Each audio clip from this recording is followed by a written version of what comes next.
स्वागत है बच्चों आपका अपने YouTube चैनल प्रिपेज पर। आज की इस वीडियो में हम पढ़ेंगे पद परिचय, जो आपके व्याकरण की पुस्तक का दूसरा पाठ है।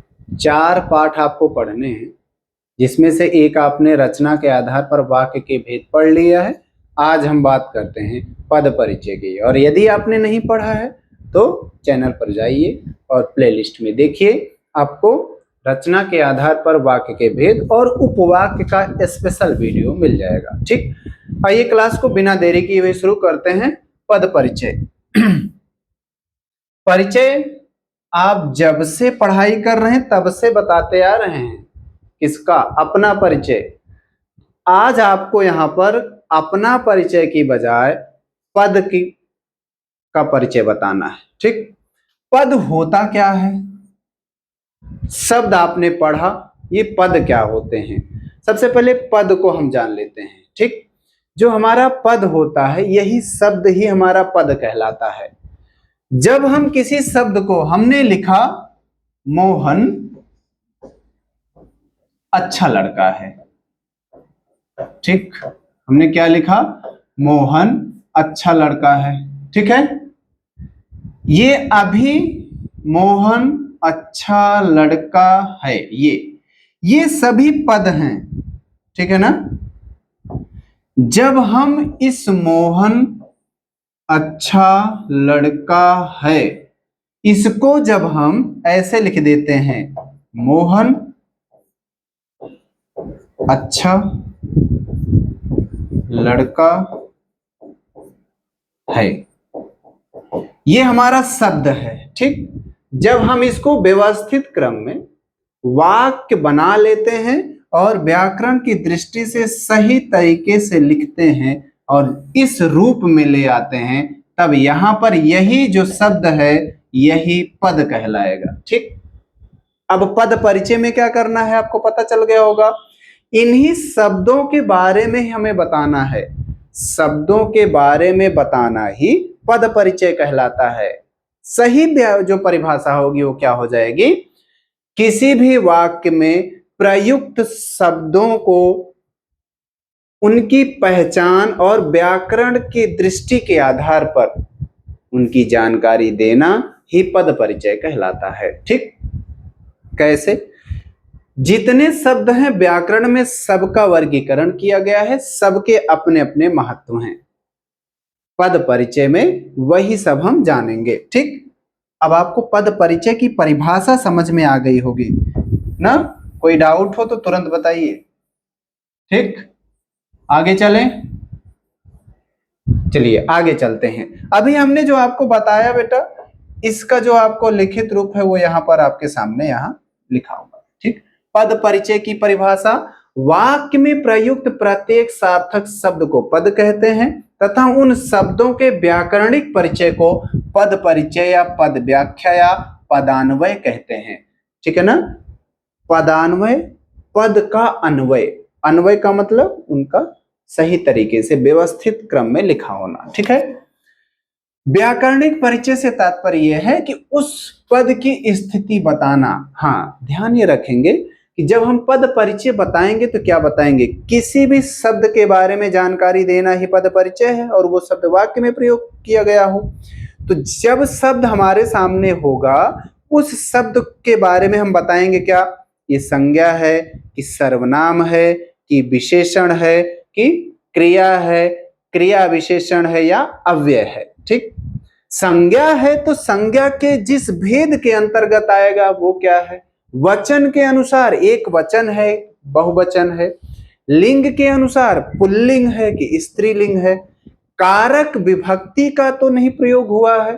ये सब बातें हम बताएंगे। ठीक, और इसके साथ साथ अभी आपको मैं यहीं पर निपात के बारे में भी बताऊंगा कि निपात क्या होता है। ठीक है, बस वीडियो के अंत तक बने रहिए, आपको निपात के बारे में भी बताएंगे। ठीक है, अब हम बात कर लेते हैं, एक उदाहरण देख लेते हैं और उस उदाहरण से हम समझते हैं कि पद परिचय क्या होता है, कैसे हम पद परिचय बताएंगे। ठीक, राजेश ने रमेश को पुस्तक दी।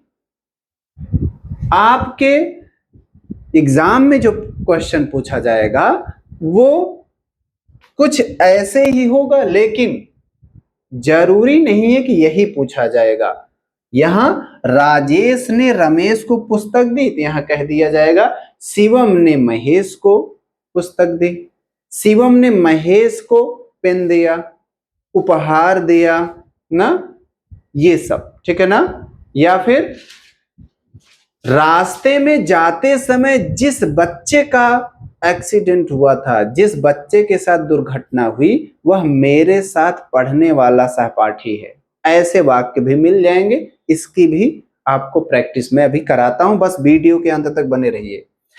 राजेश ने रमेश को पुस्तक दी, इसमें राजेश ने रमेश को पुस्तक दी, ये सभी जितने हैं सबके बारे में हम बताएंगे।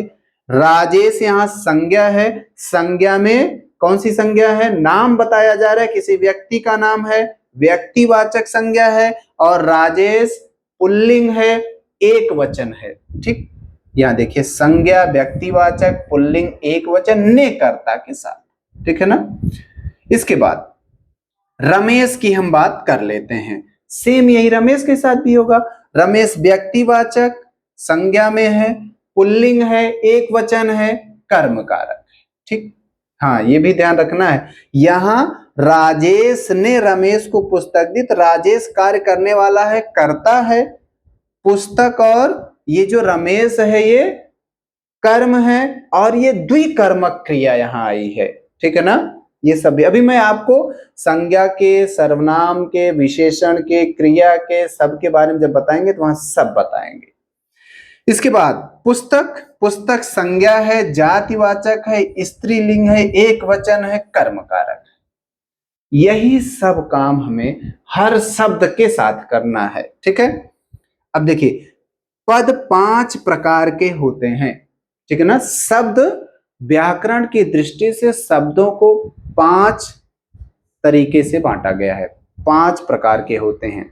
मुख्यतः 2 होंगे, एक विकारी एक अविकारी। शब्द क्या होते हैं, 2 होते हैं, अविकारी शब्द, विकारी शब्द, ठीक है ना।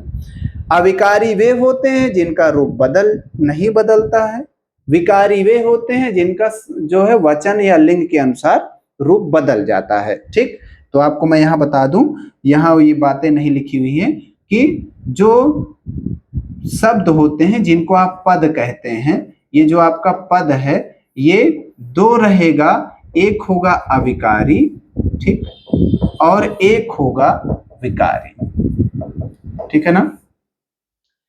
अविकारी जो लिंग और वचन के अनुसार रूप बदल देते हैं वे हमारे अविकारी नहीं, वो विकारी होंगे। अविकारी में अव्यय आते हैं, ठीक, अव्यय और क्रिया विशेषण ये हमारे क्या होते हैं, ये अविकारी शब्द होते हैं। ठीक, विकारी शब्द में संज्ञा, सर्वनाम, विशेषण और क्रिया, ठीक, ये 4 हमारे यहां होते हैं। ठीक है ना। इसके बाद ध्यान से देखेंगे आप, संज्ञा कैसे, यहां पर पुस्तक है, पुस्तक जो है वचन के अनुसार, एक वचन में पुस्तक, बहुवचन में पुस्तकें, बदल जाता है। ठीक, 5 प्रकार से यहां पर हम पद परिचय में जब बताएंगे तो 5 प्रकार से बताएंगे, और वे क्या होंगे, संज्ञा, सर्वनाम, विशेषण, क्रिया तथा अव्यय। ठीक, इन्हीं के बारे में हम चर्चा करेंगे। ये जो मैंने क्रिया विशेषण बता दिया ना आपको, ये भी इसी के अंतर्गत आ जाता है, तो आप परेशान नहीं होंगे। ठीक है, इन सभी पदों का परिचय देते समय हमें कुछ बिंदुओं का ध्यान रखना होता है। वे क्या हैं अभी हमने आपको बताया, और लिखित रूप में आपके सामने देखिए। संज्ञा, तो संज्ञा है तो संज्ञा क्या, कौन सा भेद है, व्यक्तिवाचक, जातिवाचक, भाववाचक, लिंग, वचन, कारक, क्रिया, कर्ता के साथ क्या संबंध है, सब। सर्वनाम के भेद में आपको बताना होगा, सर्वनाम में पुरुषवाचक है, निश्चयवाचक है, अनिश्चयवाचक है ना, ये संबंधवाचक है कि प्रश्नवाचक है, ये सब आपको बताना है, निजवाचक है। ठीक, लिंग, वचन, कारक यहां भी आएगा। यही काम विशेषण में भी बताना है। विशेषण के भेद गुणवाचक, संख्यावाचक और सार्वनामिक, परिमाणवाचक, और उसमें भी अवस्था उसके क्या है, मूलावस्था, उत्तरावस्था, उत्तमावस्था ना, ठीक है ना। इसके बाद ये यहां देखिए लिंग वचन और विशेष से, ये जो विशेष से होता है ना, विशेषण का क्या संबंध है विशेष के साथ, और ये विशेष यही होता है, विशेषण जिसकी विशेषता बताता है। विशेषण क्या, ये विशेष किसे कहते हैं, विशेषण जिसकी विशेषता बताए, विशेषण जिसकी विशेषता बताए वो हमारा क्या होता है, विशेषता बताए, यही हमारा विशेष से होता है। ठीक, तो संज्ञा और सर्वनाम की विशेषता बताता है, संज्ञा और सर्वनाम को ही हम विशेष कहते हैं। क्रिया, क्रिया के भेद बताना है, लिंग वचन, पुरुष, धातु, काल, वाच्य, क्रिया का कर्ता कौन है, क्रिया का कर्म कौन है, सब बताना है। ठीक, क्रिया के मुख्यतः दो भेद होते हैं, अकर्मक और सकर्मक। ठीक, इनका हमें ध्यान रखना है, ये हमें जरूर बता देना है। इसके साथ साथ वाक्य में हमारे और भी क्रिया के भेद होते हैं, उनका भी हम जिक्र जरूर करेंगे। ठीक, जैसे एक कर्मक, द्विकर्मक, प्रणयार्थक, न संयुक्त क्रिया, ये सब। जैसे पढ़ कर के सो गया, संयुक्त क्रिया है ना, ठीक है ना, ये सब आपको पता होना चाहिए, सब बताएंगे इसी में, बस बने रहिए। अव्यय, क्रिया विशेषण के भेद, उपभेद, विशेष क्रिया का निर्देश। ठीक, ये आपको बताना है अव्यय में। इसमें हम निपात की भी बात करते हैं, निपात में कौन सा निपात क्या होता है, निपात का अपना अर्थ नहीं होता है। ऐसे शब्द निपात जो होते हैं वे ऐसे शब्द होते हैं, ऐसे शब्द जिनका अपना अर्थ नहीं होता है, अपना अर्थ नहीं होता है। ठीक, अपना अर्थ नहीं होने से मतलब ये होता है कि ये जब किसी के साथ लग जाएंगे वाक्य में तब ये पूर्ण अर्थ देंगे, नहीं तो ये अर्थ नहीं देंगे। जैसे मैं ही विद्यालय जाऊंगा, और ये शब्द होते क्या हैं, ये जो शब्द हैं निपात वाले, ये शब्द ही, तो, न, फिर भी, भी, ठीक, ये सब निपात वाले शब्द हैं। ठीक है ना, और ये अकेले अर्थ नहीं देते हैं, जब ये किसी वाक्य के साथ आएंगे, किसी अन्य शब्द सभी, जैसे हमने कहा मैं ही आपको मारूंगा ना, मैं ही आपको पढ़ाऊंगा, मारूंगा नहीं, मैं ही आपको पढ़ाऊंगा, मैं भी मूवी देखने जाऊंगा ना। इसके बाद बारिश हो रही थी फिर भी मैं भीगने से बच गया। ठीक, ये सब, ठीक है ना। तो यहां पर जो ये निपात है इसका भी हम जिक्र करेंगे यदि आया है तो, ठीक है ना। ये अभी तक ये सब बातें हमें बतानी होती है निपात, ठीक है ना, सॉरी पद परिचय में। अब देखिए संज्ञा शब्द का, जब हमारे सामने कोई संज्ञा शब्द आ जाएगी और संज्ञा शब्द का हमें परिचय बताना होगा, तो कैसे, किसी भी संज्ञा पद के परिचय है तो 5 बातें बतानी होती है। कौन सी, संज्ञा का प्रकार, वही भेद, उसका लिंग क्या है, वचन क्या है, कारक, तथा उस शब्द का क्रिया के साथ क्या संबंध है। ठीक, उदाहरण देख लेते हैं। लिखा है राम पुस्तक पढ़ता है, ठीक है ना।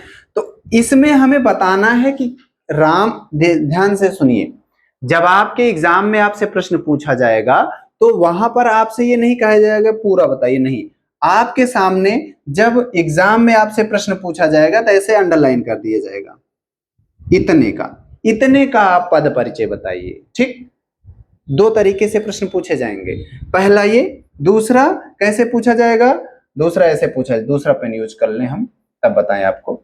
ये ऐसे राम अंडरलाइन कर दिया जाएगा और उसके बाद कह दीजिएगा रेखांकित शब्द का पद परिचय है, क्रिया विशेषण, निपात, बहुवचन, नंबर 1, दूसरा संज्ञा, जातिवाचक संज्ञा, बहुवचन, स्त्रीलिंग, तीसरा मिलते जुलते दिए जाएंगे, तीसरा संज्ञा, व्यक्तिवाचक संज्ञा, एक वचन। ठीक, ये आपके सामने ऐसे, तब आपको उसमें से कोई एक ऑप्शन, 4 नंबर का प्रश्न यहां से आपके परीक्षा में पूछा जाता है। ठीक है, यहाँ पर राम व्यक्तिवाचक संज्ञा है, पुल्लिंग है, एक वचन है और कर्ता कारक है, पढ़ता है क्रिया का करता है। ठीक है ना, ये भी बता देंगे आप, बहुत सटीक हो जाएगा। इतना ही आप बता देते हैं तो गलत नहीं होगा। फिर से कहूंगा, आपसे जब पूछा जाएगा तो बहुविकल्पी प्रश्न रहेगा परीक्षा में, वहां आपको रेखांकित किया रहेगा, रेखांकित मतलब अंडरलाइन किया रहेगा, ऑप्शन दिए रहेंगे, उसमें से किसी एक को चुनना होगा। बस ध्यान ये रखना है, सब मिलते जुलते रहते हैं। व्यक्तिवाचक संज्ञा है कि जातिवाचक संज्ञा है कि भाववाचक संज्ञा ही आपको पता रहेगा, आप तभी बता पाएंगे। ठीक, यही किया जाता है। ठीक है ना, ऐसे ही चलते हैं अब सर्वनाम शब्द का परिचय। तो सर्वनाम शब्द में क्या भेद है, ठीक है ना, भेद के साथ साथ उसका लिंग वचन और कारक भी बताना है। और भेद में मैं आया है तो ये आपको बताना होगा कि ये उत्तम पुरुष है कि मध्यम पुरुष है कि अन्य पुरुष है। मैं आपको कहानी सुना रहा हूं, ध्यान से सुनिए। एक उदाहरण लेते हैं, कैसे, मैं कह देता हूं यहां पर, मैं आपको पद परिचय पढ़ा रहा हूं। ठीक, अब आपसे पूछ लिया जाए कि इसमें आपको ऐसे अंडरलाइन कर दिया जाएगा, और अंडरलाइन करने के बाद आपसे पूछा जाएगा कि रेखांकित शब्द का पद परिचय बताइए। ठीक, अब इसमें आप कहेंगे क्या, ये सर्वनाम है ना, सर्वनाम में भी पुरुषवाचक है। ठीक, पुरुषवाचक में भी क्या है, ये पुरुषवाचक सर्वनाम में भी क्या है, ये सुनने वाला है, तो बीच की बात की जा रही है, मध्यम पुरुष है ये ना, मध्यम पुरुष है। मध्यम पुरुष के साथ साथ इसका लिंग क्या है ना, आपका। यहां ध्यान से देखिएगा, यहां पर पता नहीं चल रहा है कि ये स्त्रीलिंग है कि पुल्लिंग है। ठीक है ना, आप यहाँ पर स्वतंत्र हैं, कितनी अच्छी बात है, यहाँ आप बता सकते हैं। ठीक है ना, स्त्रीलिंग या पुल्लिंग। ठीक, मैं आपके लिए यहाँ स्त्रीलिंग करूंगा। ठीक है ना, इसके बाद ये आपको बता रहा हूं ना, आपको यहां एक वचन, ठीक, एक वचन लिख दिया मैंने। ठीक है ना, ये इतना परिचय आप बताएंगे। ठीक है, दूसरा उदाहरण यहां जो दिया गया देख लेते हैं। यह उसकी वही कार है जिसे कोई चुरा कर ले गया था।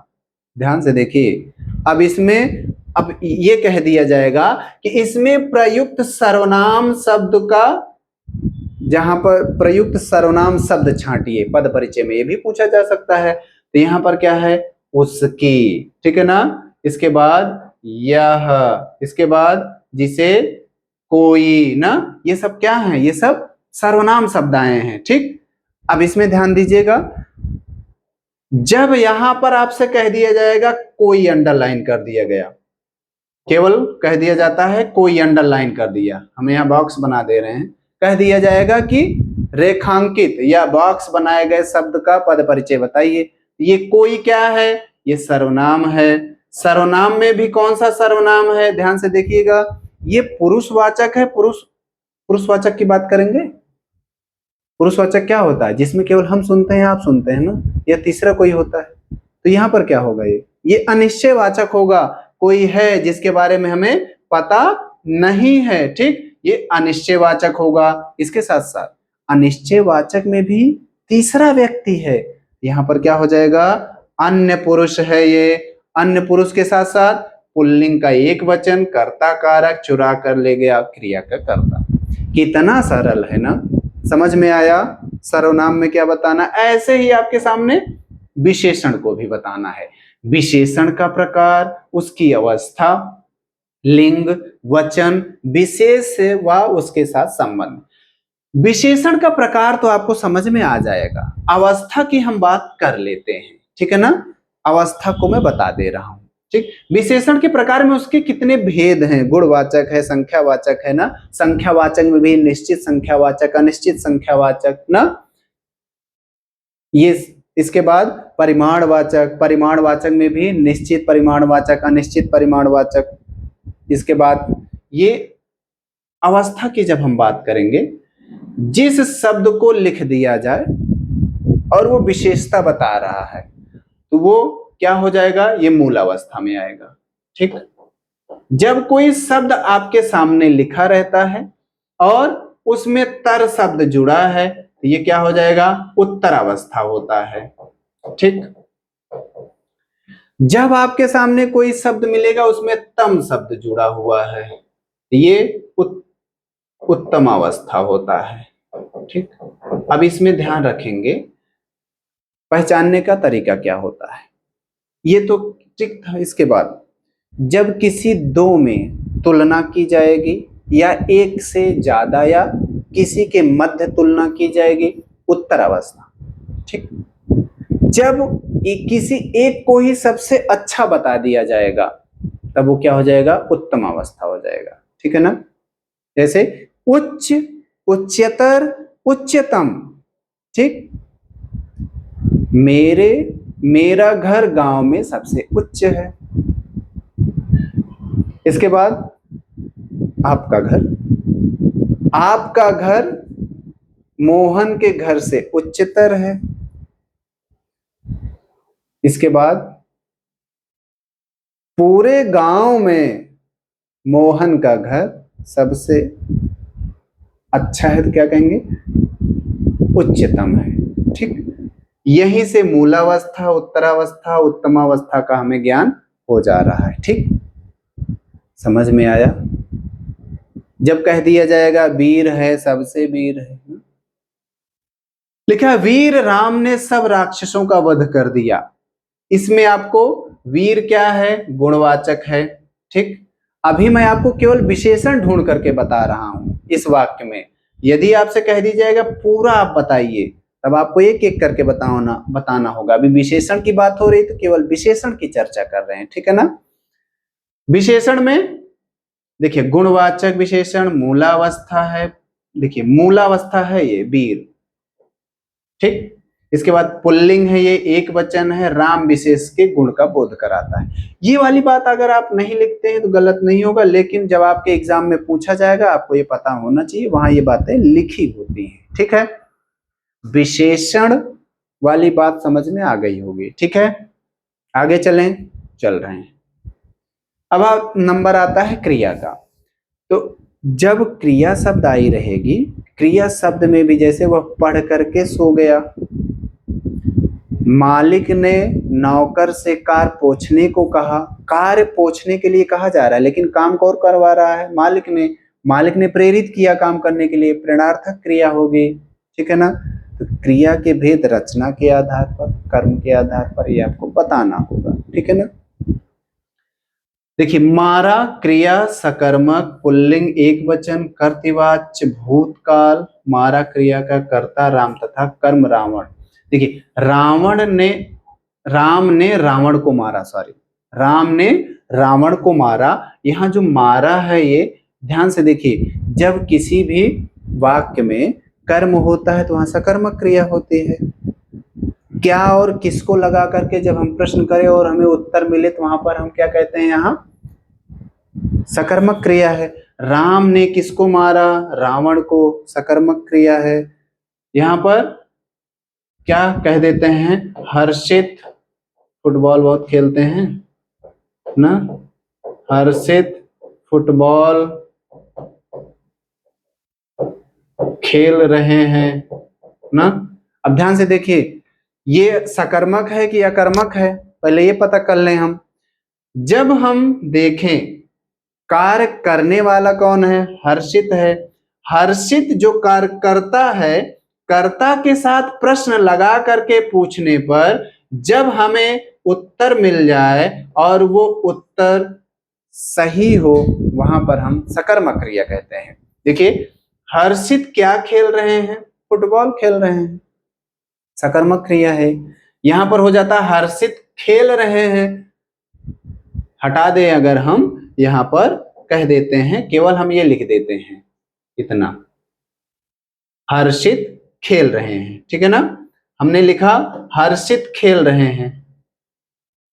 अब यहां पर पूछा जाए कौन सी क्रिया है, हर्षित क्या रहे हैं, नहीं बन रहा है, ये अकर्मक क्रिया होगी। ठीक, यही बताना होता है। देखिए उठा, ये दूसरा उदाहरण देखिए, मैं सवेरे उठा। यहां पर देखिए जो अब यहां पर अकर्मक क्रिया है, ठीक। अकर्मक क्रिया कैसे है, यहां पर मैं क्या उठा नहीं सही है, ठीक है ना। यहां जहां पर हमें क्या या किसको लगा करके प्रश्न पूछने पर उत्तर मिल जाए वहां पर सकर्मक क्रिया, अन्यथा अकर्मक क्रिया, ठीक। अब चलते हैं अव्यय शब्द। अव्यय शब्द वे होते हैं जो कि वचन लिंग के अनुसार अपना रूप परिवर्तित नहीं करते हैं। कौन कौन से इसमें, क्रिया विशेषण, संबंध बोधक, समुच्चय बोधक और विस्मय आदि बोधक, ठीक। क्रिया विशेषण, क्रिया विशेषण के भेद की बात भी हम करेंगे। रीतिवाचक, स्थानवाचक, कालवाचक, परिमाणवाचक क्या है ये। रीतिवाचक जो क्रिया विशेषण होता है वो देखिए, क्रिया विशेषण क्या होता है, जिससे कार्य के होने के बाद जहां पर जब किसी वाक्य में कोई शब्द क्रिया की विशेषता बताए तो वहां क्रिया विशेषण होता है। समझ में आया इतना। पहले हम ढूंढ लें कि विशेषता बता कौन रहा है क्रिया की। अब हम बात कर लेते हैं क्रिया विशेषण के भेद की भेद के। रीतिवाचक कहां होगा, जब कार्य करने के तरीके के बारे में पता चलेगा, ठीक है ना। कैसे, पानी धीरे धीरे बह रहा है, तो धीरे धीरे क्या है, वह मंद मंद मुस्का रहा है, तेरी मंद मंद मुस्कानिया पे ना कहा जाता है। तो ये मुस्कान कैसी है, मंद है ना। यहाँ पर रीति है, ठीक है ना। रीतिवाचक क्रिया विशेषण समझ में आया क्या होता है, जहां पर कार्य करने के होने के ढंग के बारे में वह बहुत तेजी से दौड़ रहा है, ठीक है ना। और बुजुर्ग व्यक्ति धीरे धीरे सुबह के समय में टहलते हैं, ये क्या है, रीतिवाचक है, ठीक है ना। टहलने की क्रिया क्या है, धीरे धीरे टहला जा रहा है। समझ में आया। बाकी आप जो भी कार्य धीरे धीरे करते हो। इसके बाद स्थानवाचक की बात कर लेते हैं। यहाँ पर स्थान के बारे में बोध किया जाएगा, कराया जाएगा, आपको ज्ञान कराया जाएगा। बस ध्यान ये रहे कि क्रिया की विशेषता बताने वाला, ठीक है। परेशानी नहीं होनी चाहिए, ये बहुत ईजी है, ठीक है ना। कालवाचक, समय का आपको आभास होगा, समय के बारे में ज्ञान कराया जाएगा, ठीक। कैसे, जब किसी वाक्य में क्रिया की विशेषता बताने का कार्य, जैसे मैं 2 घंटे से पढ़ाई कर रहा हूं, पढ़ाई करने का काम क्या है, 2 घंटे से पढ़ाई की जा रही है, विशेषता बताई जा रही है, ठीक है ना। समझ में आया। 2 घंटे क्या है, यहाँ पर सुबह से पढ़ा जा रहा है ना। आज सुबह से बारिश हो रही है, बारिश कब से हो रही है, सुबह से, क्या है ये, समय बताया जा रहा है, ठीक है ना। समझ में आया, ये भी आपको बताना है। परिमाणवाचक, अब परिमाणवाचक में जब हमें मात्रा के बारे में पता लगे, जिसको हम विशेषता बताए लेकिन हम उसे गिन ना सके, ठीक है ना। अब देखिए, उस क्रिया का उल्लेख जिसकी विशेषता बताई जा रही है ये भी आपको बता देना है, ठीक। उदाहरण जैसे कि मैं भीतर बैठी थी और बच्चे धीरे धीरे पढ़ रहे थे, तो यहां पर धीरे धीरे ये क्या है, ये रीतिवाचक है, और पढ़ रहे थे इसी की विशेषता बताई जा रही है, इसका आप ध्यान रखेंगे, ठीक। इसके बाद संबंध बोधक अव्यय की तरफ अब हम चलते हैं, ठीक। इसमें कह रहे हैं संबंध बोधक के भेद, किस संज्ञा सर्वनाम से इसका संबंध है ये भी बताना है। कुर्सी के नीचे बिल्ली बैठी है, तो के नीचे, आप बस के अंदर बैठते हैं, रेलगाड़ी प्लेटफॉर्म पर आ चुकी है, ठीक। और इसके साथ साथ विद्यालय में बैठ करके क्लासरूम में, क्लासरूम की हिंदी क्या होती है, कक्षा, कक्ष, ध्यान रखिएगा। इसके बाद समुच्चय बोधक, कह रहे हैं भेदों का उल्लेख किया जाएगा, जुड़ने वाले पदों का भी उल्लेख किया जाएगा, ठीक है ना। कैसे, तुम कॉपी और किताब ले लो लेकिन फाड़ना नहीं, ठीक है ना। यहां पर और क्या है, समुच्चय बोधक है, ठीक है ना। ध्यान रखिएगा, समुच्चय बोधक आपके वाक्य को पूरा करेंगे, ठीक है ना, वाक्य को जोड़ेंगे, ठीक। ये देखिए समुच्चय बोधक, समानाधिकरण, कॉपी किताब शब्दों का संबंध करने वाला, ठीक। लेकिन भेद दर्शक, विरोध दर्शक, ठीक। अब विस्मयादि बोधक की हम बात कर लेते हैं।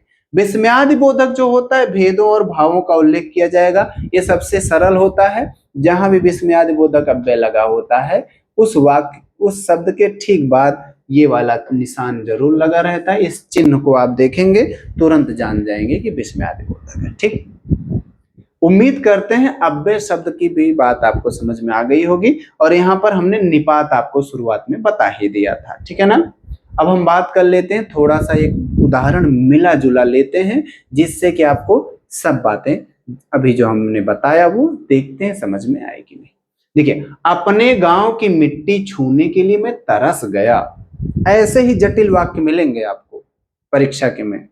अभी तक हम आपको केवल जो दिखा रहे थे वो केवल आपको मैं ट्रैक पर लाने की कोशिश कर रहा था। अब आप ट्रैक पर आ चुके हैं, अब रफ्तार भरेंगे आप ना, अब गाड़ी दौड़ेगी।